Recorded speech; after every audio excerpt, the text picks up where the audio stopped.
다 함께 사도신경 하심으로 우리의 신앙을 하나님 앞에 고백합니다. 나는 전능하신 아버지 하나님, 천지의 창조주를 믿습니다. 나는 그의 유일하신 아들 우리 주 예수 그리스도를 믿습니다. 그는 성령으로 잉태되어 동정녀 마리아에게서 나시고 본디오 빌라도에게 고난을 받아 십자가에 못 박혀 죽으시고 장사된 지 사흘 만에 죽은 자 가운데서 다시 살아나셨으며 하늘에 오르시어 전능하신 아버지 하나님 우편에 앉아 계시다가 거기로부터 살아있는 자와 죽은 자를 심판하러 오십니다. 나는 성령을 믿으며 거룩한 공교회와 성도의 교제와 죄를 용서받는 것과 몸의 부활과 영생을 믿습니다. 아멘.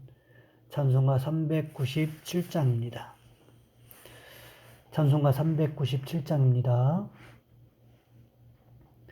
주 사랑 안에 살면 두려움 없으며 그 사랑 변함없어 늘 마음 편하다. 저 폭풍 몰아쳐서 내 마음 떨려도 주 나의 곁에 계셔 겁낼 것 없어라.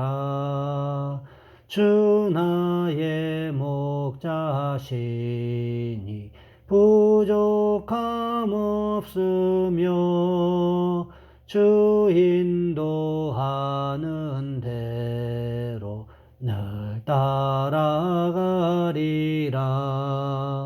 그 지혜 나를 깨쳐 내 앞길 밝히니 나 주의 길을 따라 주 함께 살리라. 저 넓고 푸른 들판 내 앞에 열리고 그 검은 구름 거쳐 새 하늘 보인다. 끝없는 나의 소망 저 환한 생명길 참 보배 되신 주님 늘 함께 하소서. 아멘.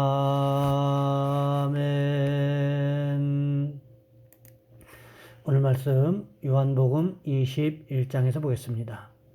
요한복음 21장 20절로 25절까지 말씀입니다. 요한복음 21장 20절로 25절까지 말씀입니다. 제가 봉독해 드리겠습니다. 베드로가 돌이켜 예수께서 사랑하시는 그 제자가 따르는 것을 보니 그는 만찬석에서 예수의 품에 의지하여 주님을 파는 자가 누구오니까 묻던 자더라. 이에 베드로가 그를 보고 예수께 여짜오되 주님, 이 사람은 어떻게 되겠사옵나이까? 예수께서 이르시되 내가 올 때까지 그를 머물게 하고자 할지라도 내게 무슨 상관이냐? 너는 나를 따르라 하시더라.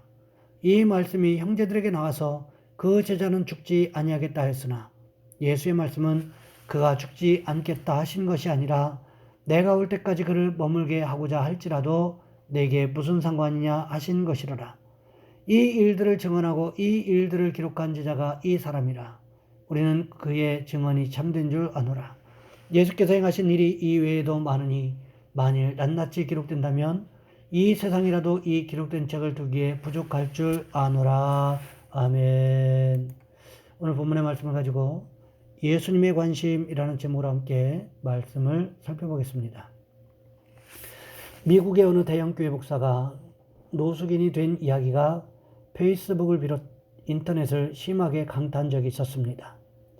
예레미야 스티펙이라는 목사의 이야기인데, 이 목사님은 어느 주일 오전 자신이 담임 목사로 부임하게 되는 한 교회 근처에서 노숙자로 변신해 주변을 어슬렁거렸습니다. 하지만 교인 중에 그에게 다가와 말을 걸어온 사람은 불과 3명에 불과했습니다. 스티펜 목사는 교회로 향하는 교인들에게 음식을 사려고 하니 잔돈 좀 달라고 했지만 어느 누구도 그에게 관심을 가지지 않았습니다. 예배 시간이 되어 교회에 들어간 스티펜 목사는 맨 앞자리에 앉았지만 예배 우연들의 제지를 받으면서 차가운 시선을 받으며 맨 뒷자리에 겨우 착석하게 됩니다. 이윽고 새로운 목사가 부임했다는 광고 시간. 맨 뒷자리에 스티펜 목사는 노숙인 차림 그대로 강단에 올랐고 교인들은 경악스러워했습니다. 그는 곧장 마태복음 25장 31절부터 40절까지를 읽어 내려갔습니다. 내가 줄 때에 너희가 먹을 것을 주었고 목마를 때에 마시게 하였고 나그네 되었을 때에 영접하였고 여기 내 형제 중에 지극히 작은 자나에게 한 것이 곧 내게 한 것이니라. 마태복음의 그 본문이 어떤 말씀인지 아시지요? 심판날에 하나님 앞에서 누가 양과 염소인지를 보여주는 대목입니다. 이것을 읽고 난 스티펜 목사는 이날 오전 자신이 겪었던 것을 말했습니다. 나는 오늘 아침 교인들이 모이는 것을 보았습니다. 하지만 예수 그리스도의 교인은 아니었습니다. 세상에는 교인들이 많습니다. 하지만 제자는 부족합니다. 여러분은 언제 예수의 제자가 될 것입니까? 우리는 예수님의 제자입니까? 그렇다면 예수님의 관심이 어디를 향하고 있는지를 기억하셔야 한다는 것입니다. 오늘 예수님의 관심은 우리 한 사람 한 사람을 향해 있습니다. 왜 그렇습니까? 우리가 예수님을 대신하여 사역할 것이기 때문에 그렇습니다. 어떤 사역입니까? 복음을 전하는 사역이라는 것입니다. 결국 주님의 관심은 복음을 전하는 그 사람을 향해 있다는 것입니다. 오늘 본문에도 보시기 바랍니다. 베드로는 요한에게 일어날 일들에 대해서 관심이 많았습니다. 그래서 예수님께 나는 예수님을 대신하여 사역하게 될 것인데 그렇다면 요한은 어떻게 될 것이냐고 물었습니다. 왜 그랬습니까? 예수님께서 요한을 사랑하고 계신다는 사실을 알았기 때문에 그렇게 질문을 했다는 것입니다. 그러자 예수님께서 베드로에게 어떤 대답을 하셨습니까? 예수께서 이르시되 내가 올 때까지 그를 머물게 하고자 할지라도 내게 무슨 상관이냐? 너는 나를 따르라 하시더라. 예수님께서 이 땅에 다시 재림하실 때까지 요한이 살아있기를 원한다고 해도 그것이 너와 무슨 상관이 있느냐고 말씀하셨습니다. 단지 내가 할 일이라면 바로 나를 따르는 것이다. 주님은 베드로에게 이렇게 말씀하셨다는 것입니다. 무슨 뜻입니까? 다른 사람의 일에 관심 갖지 말고 하나님께 영광을 돌리는 삶을 살아가기 위하여 예수님께서 맡기신 사역에만 온전히 집중하라는 뜻입니다. 예수님의 사역을 어떻게 하면 잘 감당할 수 있을 것인가에만 온전히 헌신하라는 것입니다. 한 사람이 모든 분야를 다 잘할 수 있다면 얼마나 좋겠습니까? 하지만 사람들마다 잘 할 수 있는 분야가 모두 다 다릅니다. 교회 사역도 마찬가지라는 거지요. 어느 사람의 눈에는 잘 보이는데 어떤 사람의 눈에는 전혀 보이지 않는 사역들이 있습니다. 그렇다면 그것은 누가 해야 할 사역일까요? 눈에 보이는 사람이 해야 될 사역이라는 것입니다. 다른 사람이야 어떻게 하든지 상관하지 말고 주님께서 내게 맡겨주신 사역이라고 생각하고 감사하면서 감당하게 되면 축복이라는 거지요. 다른 사람은 안 하는데 왜 나만 해야 하나? 이렇게 반응하기 시작하면 모든 일에 불평하게 되고 결국 불행한 인생을 살아갈 수밖에 없다는 것입니다. 또한 우리 주님의 관심은 항상 복음을 전하는 것에 있었음을 우리는 기억해야만 합니다. 오늘 본문에도 보시면 예수님의 관심이 어디를 향하고 있었는가를 알 수 있는 말씀이 있습니다. 오늘 본문 24절과 25절 말씀에 보시면 이렇게 기록하고 있습니다. 이 일을 증언하고 이 일을 기록한 제자가 이 사람이라. 우리는 그의 증언이 참된 줄 아노라. 예수께서 행하신 일이 이외에도 많으니 만일 낱낱이 기록된다면 이 세상이라도 이 기록된 책을 두기에 부족할 줄 아노라. 요한복음에 기록된 일들을 증언하고 기록한 사람이 누구였습니까? 예수님께서 사랑하시는 제자, 곧 요한이었음을 요한복음은 공개적으로 이야기하고 있습니다. 그런데 그 증언이 어떠하다고 기록하고 있습니까? 참되다 이렇게 기록하고 있다는 거지요. 그렇다면 요한복음에서 예수님에 대해서 어떻게 기록하고 있습니까? 요한복음 16장 30절 말씀해 보시면 제자들이 이렇게 고백하고 있습니다. 우리가 지금에야 주께서 모든 것을 아시고 또 사람의 부름을 기다리시지 않는 줄 아나이다. 이로써 하나님께로부터 나오심을 우리가 믿사옵나이다. 그뿐만이 아니지요. 사람들이 가장 관심 있어 하는 영생이 무엇인지에 대해서도 분명하게 말씀하고 계십니다. 요한복음 17장 3절 말씀해 보시면 이렇게 기록하고 있습니다. 영생은 곧 유일하신 참 하나님과 그가 보내신 자 예수 그리스도를 아는 것이니이다. 이것이 바로 복음이라는 거지요. 그러하게 예수 그리스도를 아는 것이 우리에게 있어서 가장 중요하다는 것입니다. 그 예수 그리스도를 내 삶의 주인으로 고백하는 것, 믿는 것, 이것이 너무나 중요하다는 것입니다. 주님은 바로 이 복음을 우리에게 맡기셨다는 것입니다. 주님이 가장 믿었던 제자, 다른 사람들보다 나를 사랑하느냐고 물었던 제자, 베드로의 신앙 고백 후에 예수님의 교회를 세우겠다고 하셨던 그 베드로에게 복음을 맡기셨다는 것입니다. 사도행전에 보시면 복음을 맡았던 베드로가 어떻게 살아갔는지에 대해서 잘 기록하고 있습니다.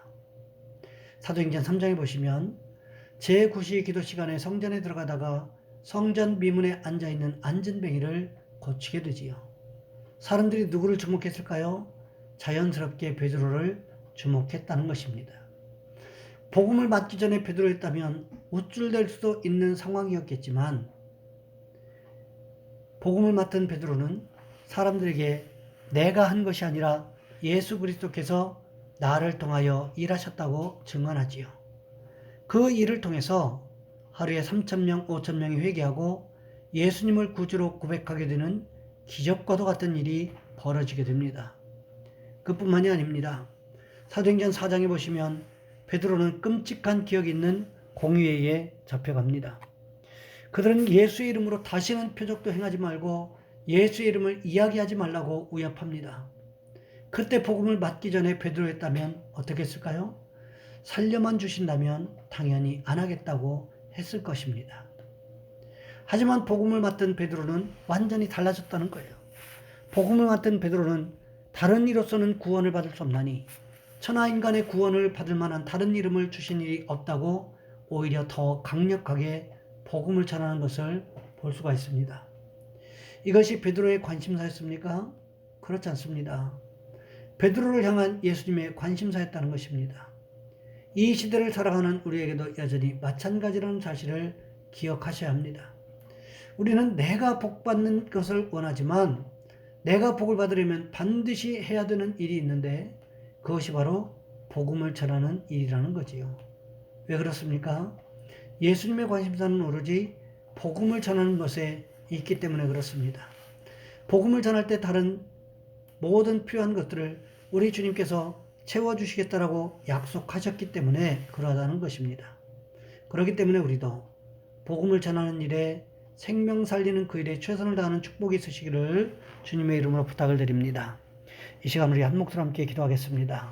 주님, 우리도 주님의 관심사에 관심을 기울일 수 있도록 도와주시옵시고 주님의 관심이 복음 전하는 일에 있다는 사실을 알아서 우리도 복음 전하는 자가 되게 하옵소서. 또한 오늘 12월 마지막 주일 새벽 예배를 드렸는데 하나님 내년에도 예배 드릴 때 우리를 도와주셔서 예배마다 은혜가 넘치고 영감 있는 예배가 되게 하옵소서. 이 시간 우리 주여 한번 간절히 부르신 후에 한 목소리 함께 기도합니다. 주여, 사랑의 하나님, 우리를 도와주시기를 원합니다.